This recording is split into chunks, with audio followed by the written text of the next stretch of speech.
Bonjour, je vais vous parler de Thomas Emmeline. C'est quelqu'un qui a fait plus de 2 ans de prison pour sa foi, parce qu'il était unitarien. Alors, il est né en 1663, il est mort en 1741, et c'était un ministre anglican non conformiste. Et d'ailleurs, il a été viré de son, de son poste après avoir confessé qu'il était unitarien, justement. Donc, évidemment, à l'époque, il n'y avait pas réellement de liberté religieuse encore. Et donc, dès que quelqu'un, en étudiant la Bible, sérieusement bien sûr, s'aperçoit qu'il n'y a pas vraiment de base solide pour la Trinité, il a des doutes et il commence à comprendre que la Trinité est fausse, il devient unitarien, naturellement. L'embêtant, c'est que dans la société où il est, non seulement c'est mal vu, mais c'est condamnable. Bon, il n'y a pas de liberté religieuse, ni de liberté de, de conscience et de ce qui concerne l'interprétation, la compréhension de la Bible. Ce qui fait que si des gens en parlent, eh bien c'est pour être condamné et réduit au silence. Donc, comme ça, de siècle en siècle, euh, eh bien, ce dogme reste vraiment implanté culturellement et ne sort pas. Et comme tout le monde dit la même chose, on imagine que c'est vrai puisque tout le monde le dit, alors qu'on réduit en silence ceux qui contestent, justement. Et donc, on peut penser que les gens ont pu être réellement libres après 1900, donc très récemment. Et ce qui explique pourquoi aujourd'hui encore on est dans la Trinité et qu'on ne s'en débarrasse pas à cause du poids culturel. Donc, j'ai mis un lien vidéo pour que vous puissiez regarder ce qui concerne sa vie. Sinon, j'ai un petit résumé qui nous dit « Emmeline s'est rendu compte que la Bible n'appuie pas le dogme de la Trinité. Il a expliqué, après mûre réflexion et une étude approfondie des Saintes Écritures, il m'a paru pleinement justifié de revoir la façon dont j'avais jusque-là considéré la Trinité. Il est arrivé à la conclusion que, je cite, le Dieu et le Père de Jésus-Christ est le seul être suprême. Après avoir publié en 1702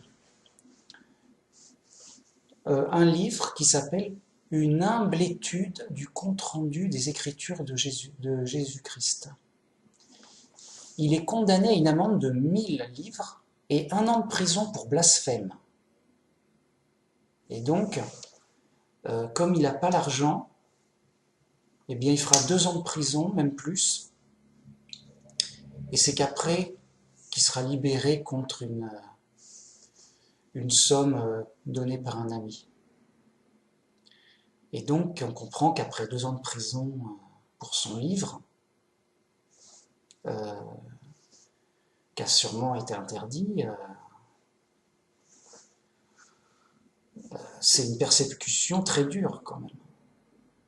D'ailleurs, Thomas Emmeline dit « Je souffre pour ce que je crois être la vérité du message de Dieu ». Oui, vraiment, il souffre doublement. D'une part, d'être condamné pour avoir donné ce qu'il croit être la vérité de la Bible, avec preuve à l'appui, quoi. Donc, condamné à de la prison, 2 ans, plus de 2 ans de prison, c'est dur, c'est extrêmement dur, juste pour sa foi et l'expression de sa foi. Mais en plus, il souffrait en tant que vrai chrétien que le message de Dieu soit déformé et ne soit pas connu des gens, qui pourtant sont chrétiens et devraient s'y intéresser. Et j'insiste là-dessus parce que moi aussi je ressens ce sentiment de souffrir de la confusion de tous les chrétiens du monde. Car la grosse majorité des chrétiens sont trinitaires et vraiment on souffre pour la simplicité de l'évangile. On se dit, oh non, ça fait mal de se dire qu'ils déforment autant de manière absurde la vérité du message de Dieu. Et c'est une souffrance morale que je partage et que je comprends amplement. D'ailleurs, c'est pour ça que je fais plein de vidéos sur le sujet. Pour alerter les gens et de leur demander de revenir à la Bible simple. Ensuite, il écrivit en 1706 une justification du culte du Seigneur Jésus-Christ sur des principes unitariens. Donc, il a encore fait clairement un livre où il justifie la foi sur des principes unitariens, de manière très claire. Là, on ne sait pas s'il a été condamné, il a peut-être fait de manière anonyme, je crois, alors que peut-être le premier, il n'a pas fait de manière anonyme. En tout cas, voilà ce qu'il écrivait. Emmeline a catégoriquement déclaré « Il n'y a pas un seul passage des Saintes Écritures où l'on puisse prétendre que le Père, le Fils et le Saint-Esprit sont expressément présentés comme un seul et même être. » Donc c'est bien beau de dire oui, là il y a des sous-entendus que Jésus est Dieu, là il y a des sous-entendus, il n'y a même pas de sous-entendu que le Saint-Esprit est Dieu. Donc pas grand-chose.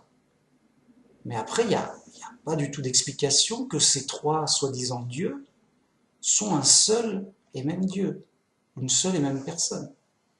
C'est une invention supplémentaire de la Trinité, de se dire, bon, puisqu'on a trois dieux, et que normalement il ne doit y en avoir qu'un seul, bon, allez, on va dire que c'est un Dieu trois en un. Allez, ces trois font un seul Dieu, et on s'y retrouve, on retombe sur nos pattes.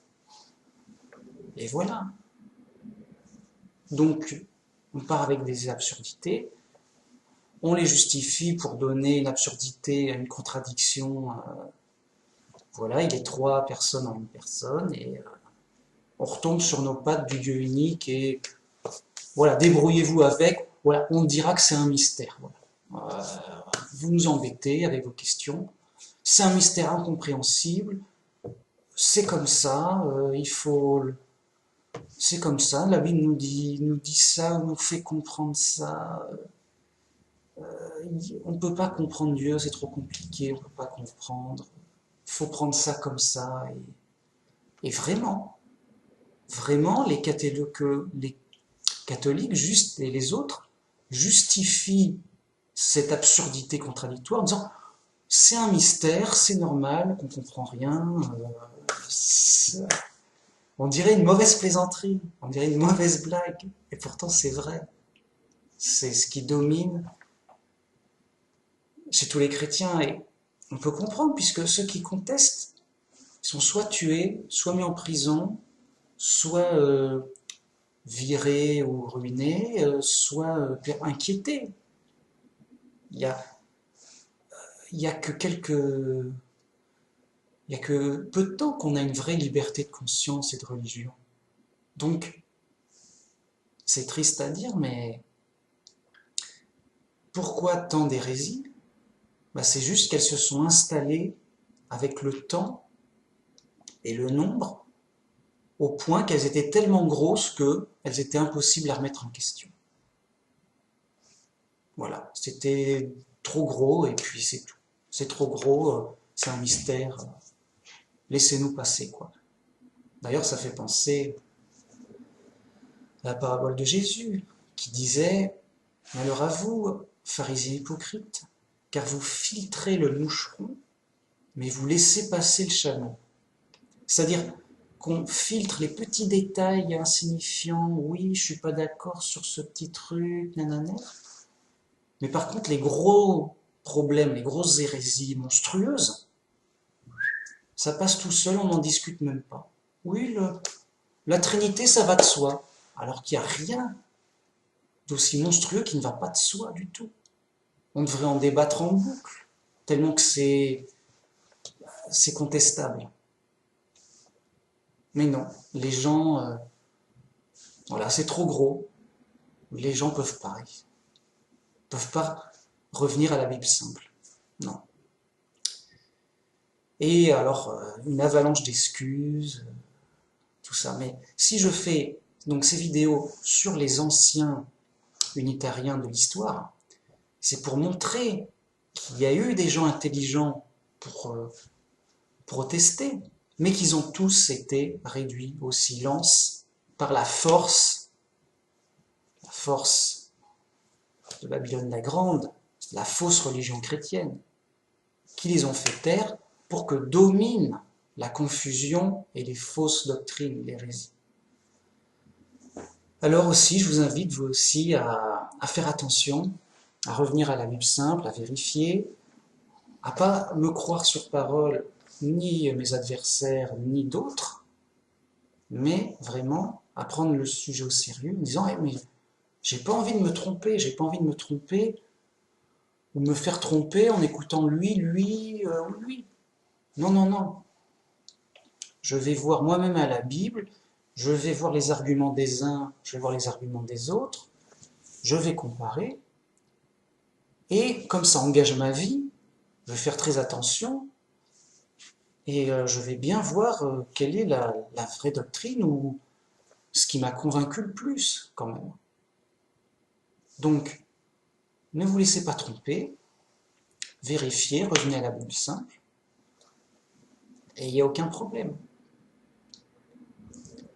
Parce que profitez-en bien, parce qu'avant, c'était impossible. Ils étaient tués, réduits au silence, en prison, vraiment rejetés par la société comme des hérétiques.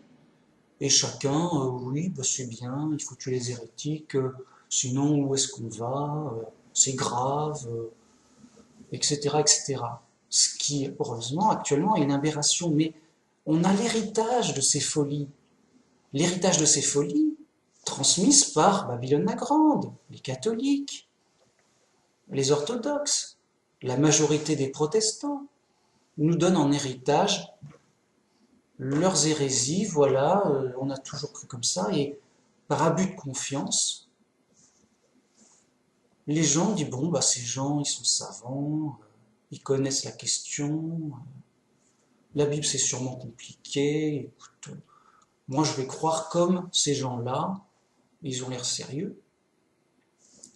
Et voilà, ce chemin large et spacieux de la foule ignorante qui suit Babylone la Grande, qui suit les faux bergers.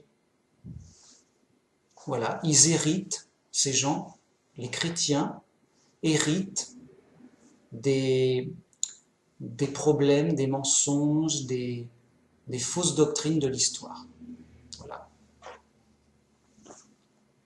Et aujourd'hui encore, c'est vraiment quasi impossible de faire entendre raison à des gens sur la Trinité. Preuve sur preuve, ça suffit pas. C'est fou.